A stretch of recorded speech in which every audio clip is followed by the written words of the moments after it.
Hello everyone, can you hear me? Yeah. I'm Christopher Bolton. I teach in the program in Comparative Literature, and I'm up here representing Professor Larry Raab from English and Professor Josephson from Religious Studies. Thank you for coming to this showing of Rinne, Reincarnation. I'm just going to say a few words about the film. I don't like to prejudice the viewing ahead of time, but I have one or two things. Each of the three of us have one or two things we think you might like to watch for beforehand, and then we'll have a brief kind of discussion or Q&A afterwards, the three of us with all of you, so you can give us your thoughts. So, very quickly, this film's directed by Shimizu Takashi, who's probably best known in the US for directing the Grudge films. Ju-on, I think there's like 6 or 7 of those all in all, between the video releases, the Japanese versions, the American versions, the American remakes. He made them all, he directed them all. This actually falls, this is from, I think, is it 2005, 2006? It falls between the two, this one we're watching tonight, falls between the two American remakes of The Grudge. So I'm not quite sure how much like mojo Shimizu had accumulated when he made this, but it's for a Japanese release, and you'll notice it's fairly low budget. To us, it probably looks a little bit like a TV, sort of TV movie level production. But Shimizu is actually part of a kind of tradition of horror directors in Japan who worked in popular genres, horror, detective, and so forth, with low budgets, these kind of commercial productions, but did very innovative, sometimes very experimental things within that framework.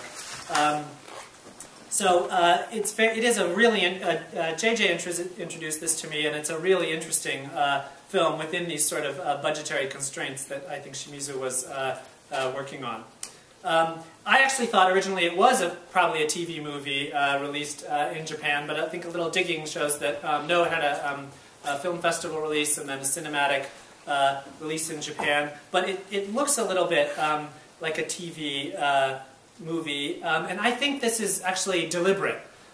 So that's the one thing that I would like you to maybe think about. Professor Raab would like you to notice, for those of you, how many of you have seen The Shining, the Kubrick film? Yes, several of you. Okay, so he would like you to perhaps, you'll immediately see some parallels, and he would like you to watch for maybe some even more specific visual parallels with The Shining. Professor Josephson says he has heard that this is a true story, and he's going to tell us about that more. And it's about a movie about a true story, so perhaps it's a movie about a true story? Yeah. Something like that. And then, finally, Professor Raab would like to ask you if you can make sense of this film. He finds it particularly confusing and wonders, like, is that deliberate, or is that, again, a sort of accident of the filming? Particularly, there are two women in the film that sort of somehow narratively seem to blend together a little bit for some viewers. So he'd like you to try to distinguish those, but see if they blend together for you as well. Is that fair? That's fair. All right. Okay, so enjoy Rinne, Reincarnation by Shimizu Takashi.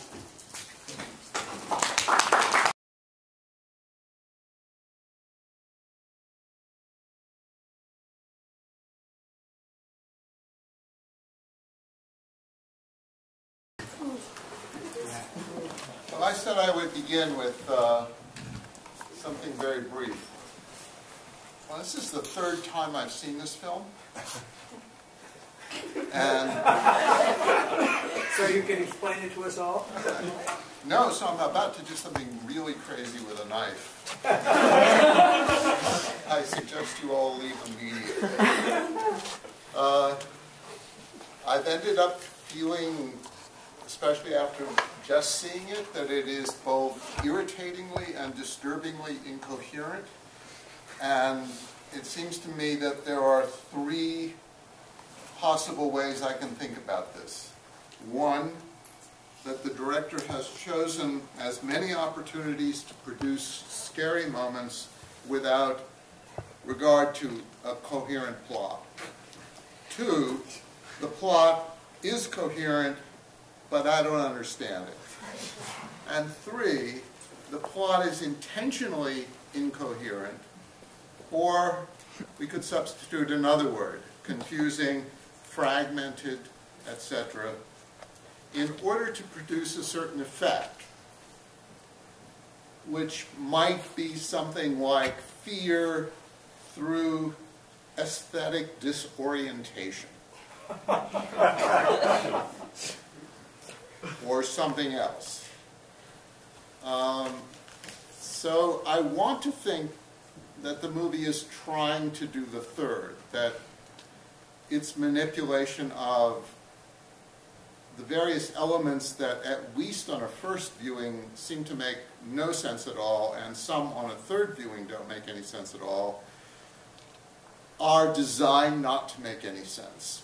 On the other hand, how do you draw a line between feeling that this in some ways produces a strange and uncanny effect that transcends or encloses the fragmentary nature of the film, or on the other hand, that it just pisses you off?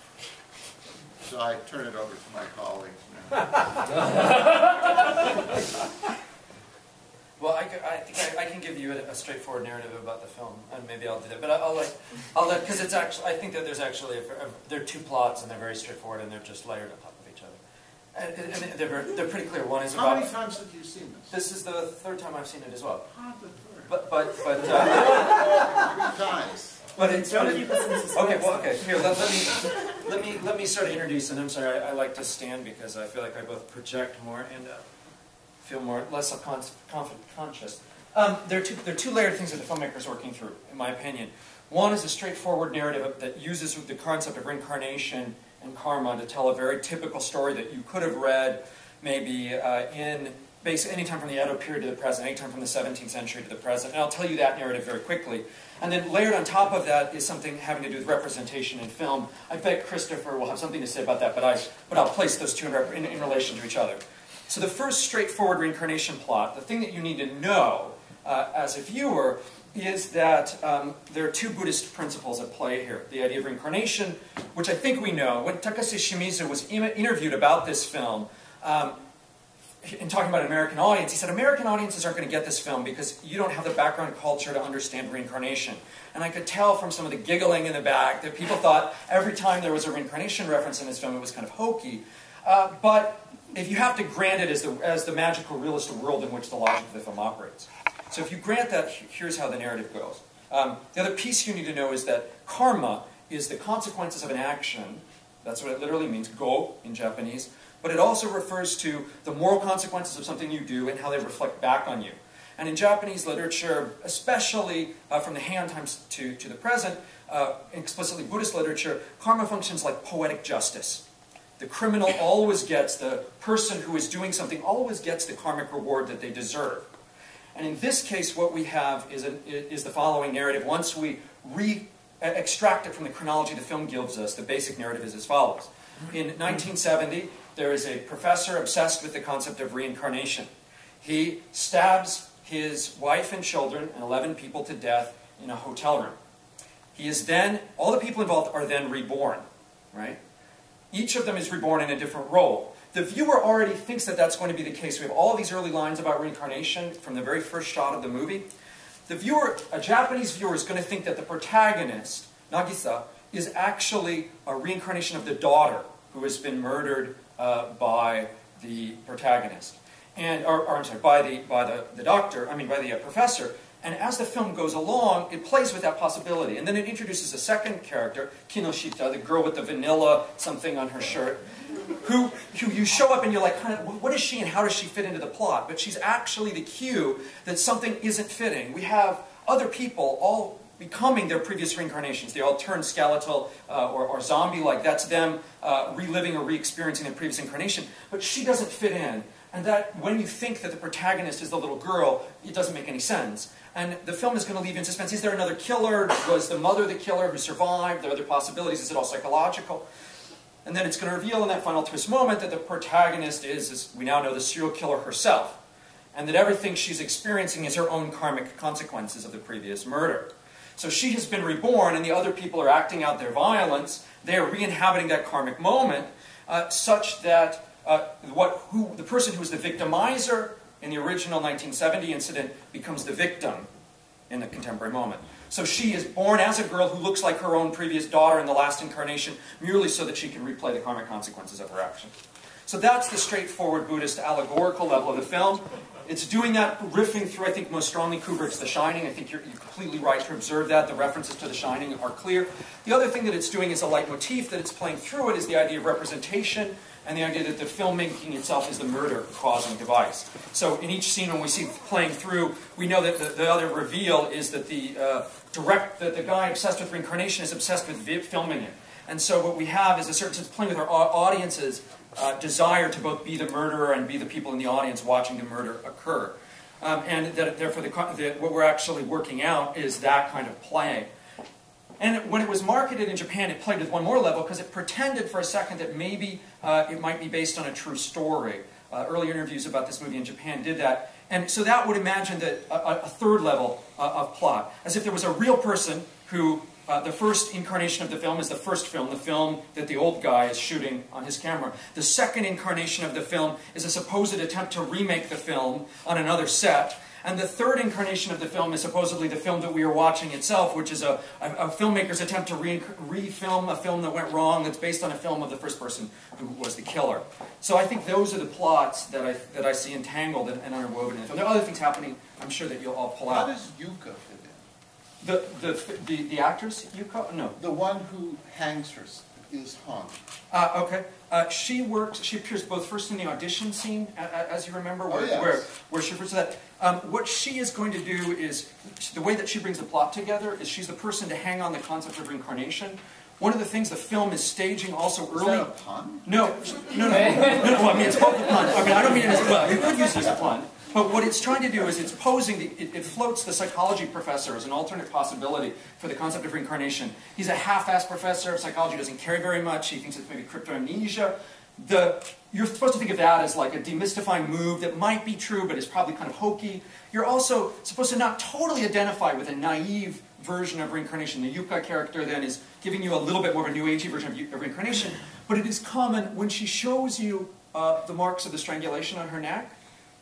One of the traditional things that you know that Buddhist priests would look forward to trying to determine what your previous reincarnation is marks of signs of the psychological trauma that occurred at the moment of death. So that's the actual validation that she's not just a crazy New Age lady, but is actually trying to get a part in a film, by making up stuff about reincarnation, but is actually a victim, and then you start to get a sense that some of the things that happened are really But big. is she a victim in the actual story? She's a victim in the actual story. She was the hotel woman who was hung.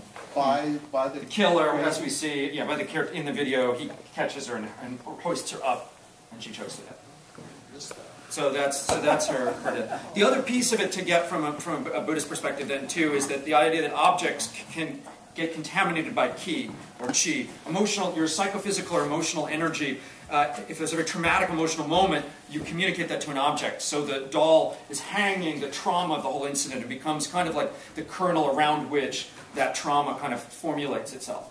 So that's another idea that's being played out. But anyway, I'll stop because I don't want to talk over Christopher, and I'm sure you've got to get another interesting interpretation of these, but I'll answer questions after.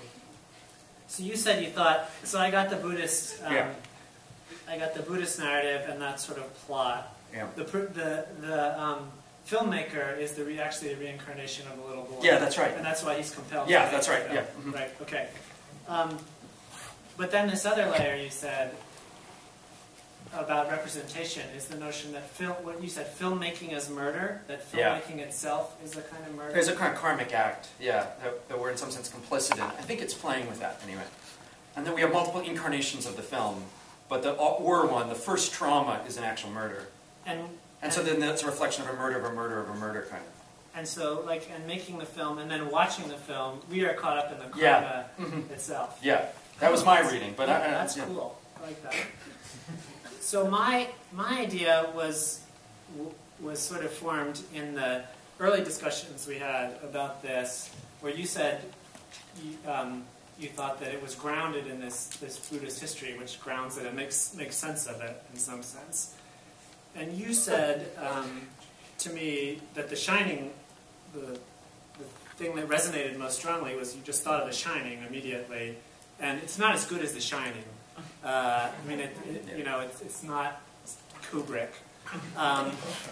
So I was sort of thinking about that.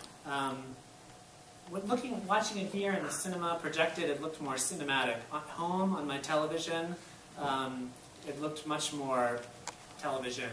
It looked almost like it had been filmed in video, although I read it was actually filmed in 35 millimeter. So what I thought was that film is not the murderer here, but film is itself the victim. That could work just as well. Tell me that. Yeah, so what this is, the murder you're watching, well, 11 people died, okay, but the real murder you're watching is the murder of classic modernist cinema. And then what you have now is a kind of lower budget, sort of made for TV or video. This is not made for video, but Shimizu is a big TV and video director, and that's all that the Japanese film industry at this point, which used to be one of the greatest film industries in the world. Ozu, Kurosawa, Mizoguchi, produced these monuments of cinema, world cinema, but now it's kind of reduced to this TV, the actors as are models, basically, not so much actresses. And so what you're seeing with the guy with the knife and the camera, who's both the murderer and the victim, is a kind of death of cinema, and its reincarnation as a kind of zombie ghost in this kind of new media product that we have, which I like, but there's no sort of going back to the old hotel. You could go back and say it's actually the death of the newspaper, so they keep coming back to you. Questions? Observations? So it seems like it would, the karma story is all nicely wrapped up at the end, except for like the last second when she smiles. And I don't know how to interpret that in the because it's basically a horror movie with a happy ending if the murderer gets tortured by the ghosts of the past. Yay, the bad guy loses. But then the bad guy smiles. So how does that fit in? There are a couple possible interpretations of that, right? She could be going completely bonkers. She could have left, or could be reaching a point of pure identification with her previous incarnation. Or, if I want to push an ultra-Buddhist reading of it, which I wouldn't necessarily, given that I don't think Shimizu knows, is that, he identifies as being part of a Buddhist culture, but a Jodo Shinshu family, I think, actually, but not deeply, particularly devoutly Buddhist. But then the ultimate attempt as a Buddhist is then to work through and then reconcile your karma. And so then the final moment would be her, having been confronted with it, realizing that it is indeed her karma, that the actions she's just encountered were totally justified given her own past history, and then being able to work through it and achieve a kind of liberation. So if you want to give a totally Buddhist ending to that, that's her in the closest we've got to nirvana that we can show. I don't know. I don't think that the filmmaker is intentional. He's not giving you, I don't think, one of those responses, but at least those are the possibilities there. But what you think of is Psycho. Yeah, right. Yeah. Right? That's the smile. Can you say a little bit more about doctrines of karma in this respect? Because you say happy ending, bad guy got what was coming to him or her, but I don't think that's how most of us experience it intuitively watching the movie, at least within our framework, because we're not used to thinking of ourselves as responsible for the actions of our previous incarnations, right? That is to say, that itself, karma itself seems demonic from where I'm sitting, if it can derail your life, take over your life, and peg a responsibility to you that has nothing to do with our notions of a juridical individual. What is that? Yeah, I think the interesting things about karma are that it can play both over multi-lives and within a single life. Like a traditional Buddhist story about karma, I could tell, this doesn't sound like a Buddhist story, but it is. I was drunk the other day and trying to cut a baguette, and I sliced my finger, right? I set up, maybe, let's pretend that's a hypothetical story. Anyway, that kind of event was a karmic consequence of my action. In other words, based on a kind of carelessness, I had the consequences that come from that kind of carelessness directly. The interesting thing, most karmic events, again, traditionally happen within a certain individual lifetime in a very minute kind of time frame. But it does give the possibility of multi-generational kinds of karma. Karma that comes not just from a past life, but a previous life.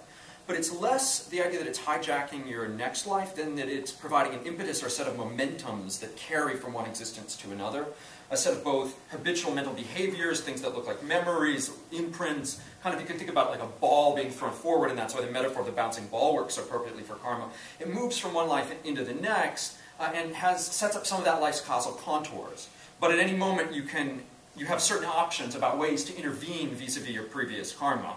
So once you're able to recognize and see that karma and understand the consequences that are working out in your life, you can come to basically work through your karma in a way that allows it to kind of pass through you and not have those same kind of negative consequences. But there's not so much then in this film around that central character, the actress, that would suggest that, though, huh? Right, no, and instead, actually, but the thing is, I think that a Japanese viewer would get out of this is that the twist, you're seeing her actions as all unjustified, right? You've seen her as the victim all the way until the scene where the knife reflects her face. I mean, if you haven't gotten the heavy-handed cues all the way through, but basically, that reveal to you that is the fundamental plot twist where you see her face reflected in the knife that's within the film. You see that the guy originally filming is going into the future, and that moment, that knife wound where he kills himself is what sets him up for the next rebirth. You're also seeing her reflected in, his face reflected in her shard of glass. That's the plot twist when you reveal that everything that's happened to her has been justified according to the laws of her last karmic actions. And to make this into a kind of a horror movie, you're going to dwell on that part. If you're going to make this into a more generic, happy Buddhist movie, it would have that karma as the prequel part, then the moment of realization when she realizes this is her past karma, this is why to put it in your Zizek terminology, you have to own your symptom in a certain sense, and once you're willing to do that, or Lacanian terminology more properly, anyway, once you're willing to do that, that allows you to, in a certain sense, transform, basically, to come to some kind of harmony with it. And this doesn't dwell on that last half piece. Then it would have her not be locked up in the asylum at the end, probably, but then would have her, find Buddhism and meditate a lot. But that really does risk making karma seem terrifying, as though it could dawn on me that I was actually juggling Gacy, but had no inkling about that. Right. Karma isn't supposed to make you feel happy and fuzzy. Like in the U.S., we think of karma. Like talking to people in New Age bookstores or whatever. Some of my relatives, maybe even, they tend to think of karma as like this really happy, fuzzy thing. Like or if you've watched the TV show My Name Is Earl, it's always positive. Everybody goes out there and then you try and do good things and then you imagine maybe you'll get a lottery ticket or something. But if you look at the Buddhist materials about karma, it has both those valences. It is both something that is profoundly liberating, but also something that has if you do bad shit happens, and that working its way, that can seem like a horror. You're right. But if you do bad shit, then bad shit happens to somebody else who doesn't know she's you. The other twist is because Buddhism's central focus on no self, there's already the idea that you're not a continuous person from any moment in your life to another point in your life, right? So you as a baby and you as an adult, I don't want to have to restage this philosophical stage, but basically not supposed to be the same person in a fundamental sense. So it's true that karma is always something that you're getting from someone behind you, a past self, and projecting onto a future self. So it's a ball being passed from one person to another. But you're right that there's a way in which it can seem like something that somebody else did. Just as like something that you do as a kid, you do something bad and terrible while you're, a teenager, and then it comes to catch up with you 30 years later. It feels like it, came out of the blue and, whatever. When your skeletons come out of the closet, then it seems like they're happening, that somebody else caused them. But it doesn't come out of the blue unless you try out for the part in the movie. Because it's acting that sets everything off. It's not just that these people are inevitably possessed. It's that they are drawn into playing these parts. Even though they think they're playing different parts than they actually are playing. But if they hadn't wanted to be actors, then Except then, you know, yeah, exactly, but of course then the karmic configuration that would allow them to come together is already kind of there in the preceding incarnation. They're going to re-intersect at some point. It's just a matter of... Oh, that is scary, yeah. So and then this is this idea of unmei, so the idea of kind of fate, karmic fate, which actually even is in the trailers of the Japanese version of this, but you have that anyway. This idea that there's a kind of momentum from a past life that has a certain, not just a past life, earlier in this life. I mean, you know, again, the ball is a good metaphor. Or you know where the ball comes from? In this? It's supposed to be the small boys. No, but it comes from Fellini. Oh, you mean as a cinematic device? Yeah. Spirits of the Dead. Yeah. I wonder if there were other anyone hands, thought but I of the montage at the beginning, which I find, I mean, all the stuff with the truck driver is... Yeah, that was my question. I was wondering about the lesser people and how they have double suffering. How are we supposed to view that then? Is that just kind of like reverberations of, where does their karma come into play, I guess was my question. Yeah, so this is, exactly, I think reverberation is right. This is their karma coming from the previous life. So, you know, you get this in a lot of Buddhist literature, but the sense that the interactions that you have with people are based on something that has karmically, it has like a kind of karmic necessity to it. So, you know, and anyway, but so yes, it's something they're carrying through from their other life, but in the end, they're not the victims the second time. This is their opportunity to have revenge in the second round. Right. But so what looks bad at first to them becomes positive once they can recognize that they're really zombies, you know, like once they have that, then it's all good, and then they're the one chasing around the girl, right? So, but that's not very Buddhist, right? Like, yeah. because revenge is a punishment. That's too, right. Right? Yeah. Because you never separate yourself from That's right. That's right. violence. I thought one thing I like to put a Buddhist spin on what Larry, you said.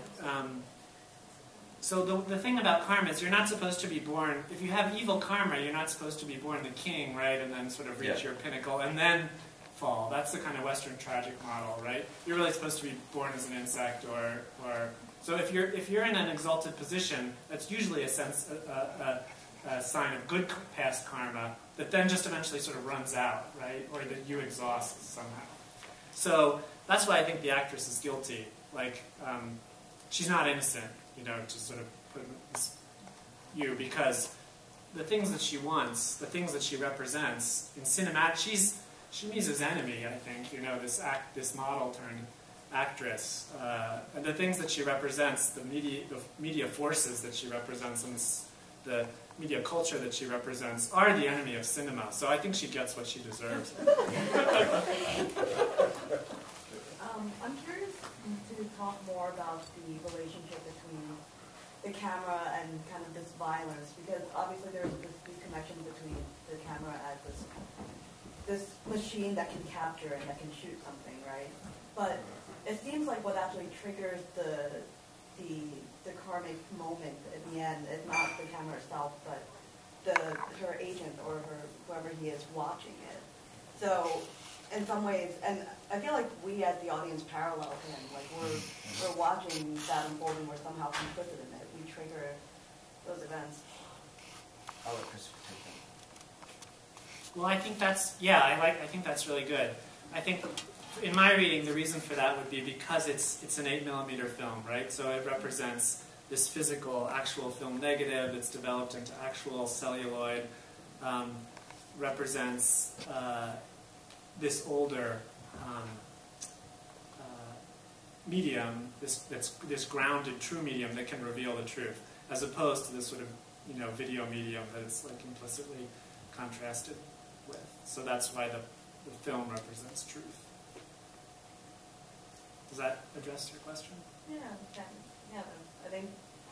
But then why does his watching of this? Then why does I don't know? But then we're watching it. Well, I think we're meant to be reminded of the notorious film Peeping Tom, in which the filmmaker has a knife that comes out of the end of his camera and films women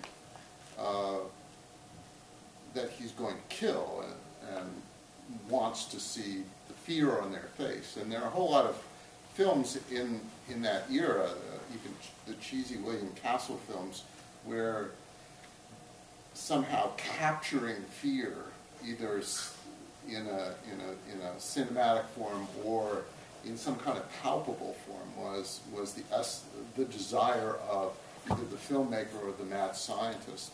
So that seems to contribute to the weirdness of the professor's desire, which seems to me one of the weakest parts of the film. Why, if the body is just a vessel, does that mean you want to slaughter your family? I mean, aren't there better ways of investigating that as a philosophical idea? I think so.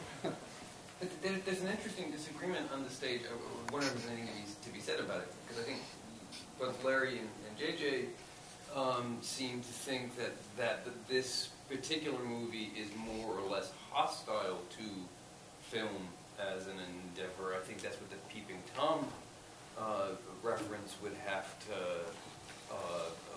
pin down. Mm-hmm. That some sense that film is of a piece with murder, that it invites a voyeurism, it has to take pleasure in fear. JJ's point early on was that there is something about the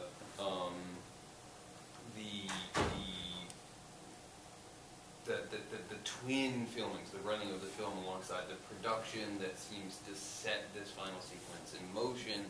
Though if we read that as justice, I suppose, then film is the medium of justice rather than horror. But then that's actually hard to read in the film. Anyway, those are hard to square with Chris's sense that film is being defended rather than attacked. Well, I think we're in the media moment, but we're haunted by the ghost of film. Yeah, a question, I guess, particularly suited to the three of you. What do you think about the choice to cast the mass murderer as an academic? Wonderfully appropriate. Well, I think that's a transformation of the mad scientist. So instead of him being a scientist, he's a kind of philosopher, and he has this elaborate notebook in which he's figuring out this stuff about the body being a vessel of life, which still seems to me the weakest link in the film. And I would add to Larry's reading here that I think part of what's going on is that if you look at the notebook fragments, he's not only trying to figure out that the body's a vessel, but he's explicitly supposed to be a philosopher, because we have quotes from in German in the notebook, which is usually a cue that the individual, in Japan particularly with its emphasis on German philosophy as the primary model for academic philosophy, I think it's trying to cue the viewer that he's a Western-educated, intellectual academic philosopher. It leaves open the possibility, if we want to give a very religious versus secularist reading, which is maybe a little unfair, but that what's happening is that it's discounting secular ways to investigate the phenomena of reincarnation. So we know that the psychology professor doesn't know anything, and now we know that the philosopher, who tries really hard to figure it out, just goes bonkers and starts stabbing people. Leaves open the possibility of the religious figures knowing something about reincarnation. If it were going to really flesh that out, it would want to give us someone other than the New Age girl who gets hung to embody the religious perspective. We have hints of it. We have a Shinto ceremony at the beginning of the film opening. We have the wife doing a Buddhist memorial ritual at her altar. But we don't have that. We don't have that quite fully worked out as an opposition. But that's one possible reason. Also, we're pretty crazy, so it's easy to imagine us going bonkers. Well, I think that's why I wanted to admire a kind of incoherence in the film, and you've provided more coherence than I actually wish to have. Sorry.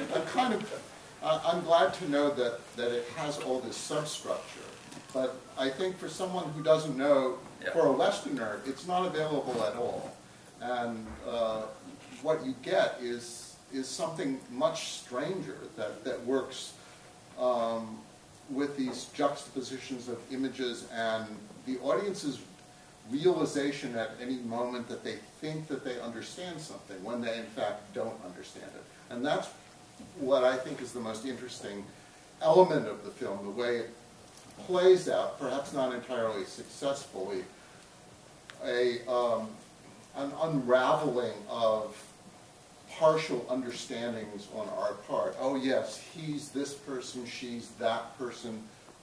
Why is this person in the closet, and so on and so on. But I think a lot of that produces very eerie and uncanny qualities in individual images, which well, I mean, I think it's fair for the images to have a haunting quality, especially because Shimizu is a film buff. And so there are references here. I mean, I think The Shining is not incidental. I'm sure some of the other horror films that you're seeing references to, the Peeping Tom or what have you, are intended and explicit. So if there are pieces of it that seem hauntingly like other movies, I'm sure that that's an intended effect. I mean, you could say that the academics are portrayed badly, but isn't the first academic the psychology lecturer played by Kurosawa Kiyoshi?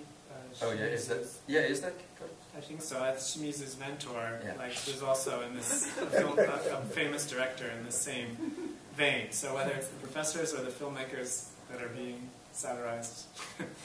Jim? I wanted to go back to what was, I think, troubling Christian about the account of karma, and that is the sort of ethical helplessness in the here and now. Mm-hmm. You were describing the ball as the momentum. Yeah. Are you identifying then any moment of ethical agency in the here and now? As that ball bounces through these main figures' lives, are there moments you can identify when, in fact, they have a chance to deflect the ball, or are they helplessly sliding downhill in the way Christian says we experience it? You mean, and this film versus an abstract or Buddhist theory of karma? Or you mean this film in particular? I think, in this film in particular, you're saying Christian's account is not exactly right because as the ball bounces through their lives, there are infinite moments when they might and realize their past, realize the past life fully, and then when they're not simply oblivious people being blindsided by shit that happened earlier. Right. Do you identify moments like that in the movie? In this movie, the problem is because it wants to stage itself up to the moment of realization, but then is not interested in following through what happens after that moment. By the moment she realizes that she was the killer. I mean, it depends on whether you think that moment happens when she looks in the knife and then is basically somewhere in her hallucinatory fantasy, or if that's in the final moment when she smiles. That's as close as we get. Are there other moments when the character could have come to inhabit their karma and not work it out? This movie doesn't give many of those possible turning points. If we were going to look at this more normatively in Buddhist philosophy, and if you were trying to make a movie that is more true to the way that the abstract Buddhist philosophical stuff tends to work out, you would have to then emphasize that there are turning points at each and every moment that are then missed. And that they can be missed for reasons of a denial of previous karmic agency or due to an obsessive inability to kind of fully work through or articulate the previous karma. But then we have a kind of aesthetic pathos, right? Because we're ahead of her. Yes. As you were saying, there are lots and lots of cues. Yes, so that's we're like, right. I think I get it. And then we just have to watch her not get it and not get it and not get it. Right? That's right. But I think there's a reason she can't walk away. I mean, it's her dream as an actress, right? So there are lots of points where she should have just packed her suitcase. So I think that's her. In the here and now, that's the karmic payoff, is that she can't give up this idea of fame or media or whatever.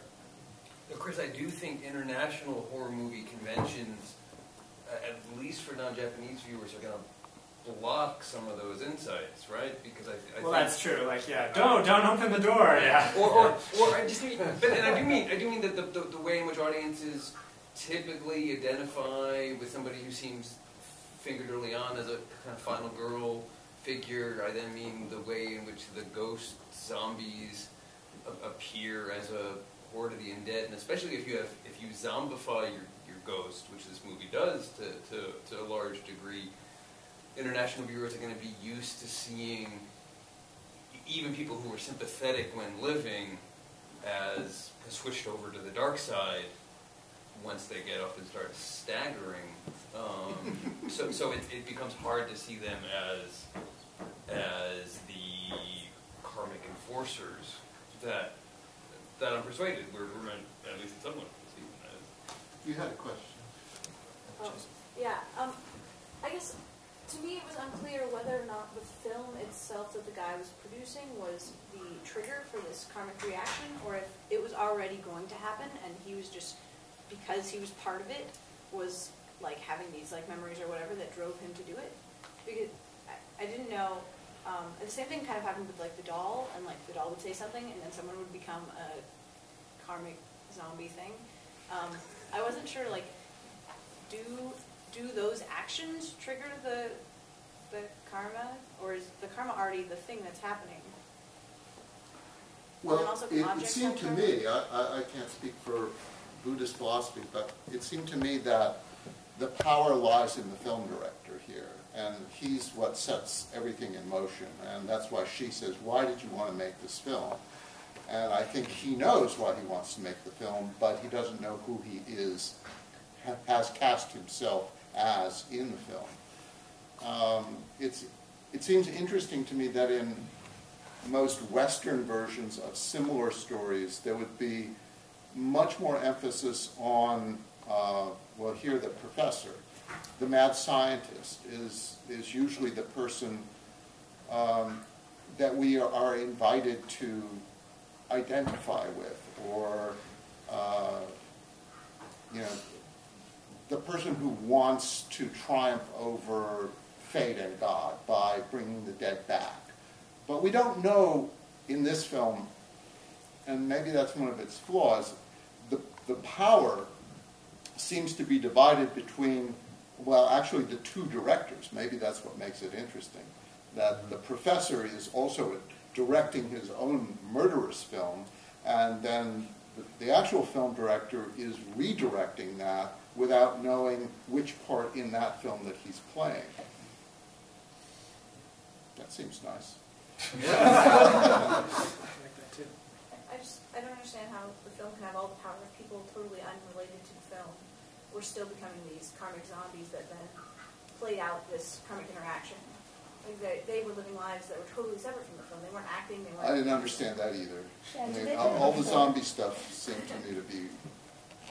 I mean, it just seemed to me like the power wasn't entirely in the film, and that the film was like a parallel because the guy was part of this karmic interaction, but the film itself wasn't causing the karmic interaction. Well, JJ's account would take care of that, right?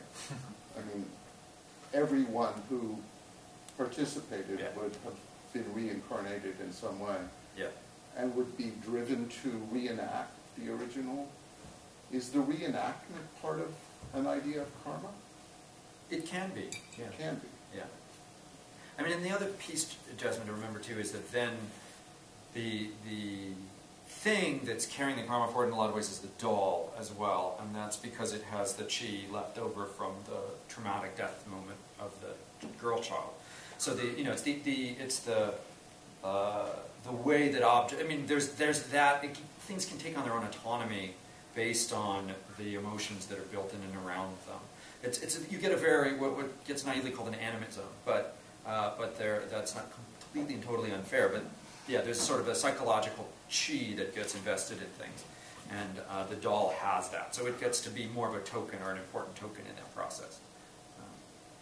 And things get chi not only during death moments, but actually any kind of intense emotion or repeated and regular emotion. So when you're angrily punching your laptops or whatever for getting mad or getting frustrated at being behind on your papers, according to this theory, you would be imbuing them with vestigial emotional energy that would then come back and potentially haunt you. They're not given a proper funeral. But I guess we're about out of time. Is that right? Yeah. Well, so that means don't wait till the last minute to do your papers. That's the moral. Yeah.